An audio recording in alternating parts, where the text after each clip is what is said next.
সাম্প্রতিক সময়ে সভ্যতার সবথেকে বড় সংকট হচ্ছে মৌলিকত্ব। আমার কাছে মনে হয়।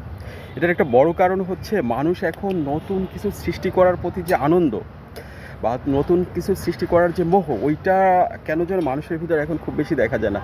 এটা সত্য যে এখনও নতুন কিছু আবিষ্কৃত হচ্ছে, নতুন কিছু হচ্ছে, নতুন নতুন জিনিস আসছে। কিন্তু মানুষ সাধারণ মানুষের ভিতরে আগের যে নিজের মেধাকে ব্যবহার করে, শ্রমকে ব্যবহার করে, সময়কে ব্যবহার করে যে নতুন কিছু সৃষ্টি করার যে আনন্দ ছিল বা প্রয়াস দেখা যেত, ওইটা এখন আর খুব বেশি নাই। আহ, অফিসের দৈনন্দিন জীবনে, ছাত্র জীবনের যা কিছু, পেশাগত জীবনে বা হচ্ছে নিতান্তই আনন্দের জন্য যা কিছু দরকার হচ্ছে, মানুষ এখন সব কিছু চ্যাট জিপিটি, এআই, জেমনি এইসব সোর্স থেকে নিয়ে নিচ্ছে। সমস্যা কোথায়? সমস্যা হচ্ছে দেখেন, সুকান্ত ভট্টাচার্য 21 বছর বয়সে মারা গেছে।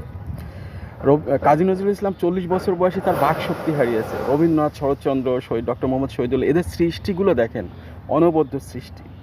তো আমরা যারা 70-80 বছর ধরে বেঁচে থাকি, আমাদের কোনো একটা সৃষ্টি আছে যেটা নিয়ে আমি পরে প্রজন্মের কাছে রেখে যাচ্ছি, বা হচ্ছে গর্ব করার মতো কিছু আছে যে আমি একটা কিছু লিখছি, এক লাইন, বা হচ্ছে আমি হয়তো 40 বছরে 40টা লাইন লিখি নাই।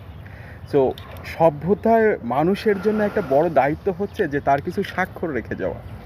তো যেভাবে মানুষ হচ্ছে চ্যাট জিপিটি বা এআইয়ের প্রতি ঝুঁকছে বা কৃত্রিমতার প্রতি ঝুঁকছে, একটা সময় দেখা যাবে এই সভ্যতা থেকে মানুষেরও হুবহু নকল কপি বের হয়ে গেছে। এবং এটা হচ্ছে এখন, আর মানুষ নিজেই করতেছে। স্বার্থের জন্য, টাকার জন্য, মোহর জন্য চ্যাট জিপিটি থেকে নিজেকে অবিকল নকল তৈরি করতেছে।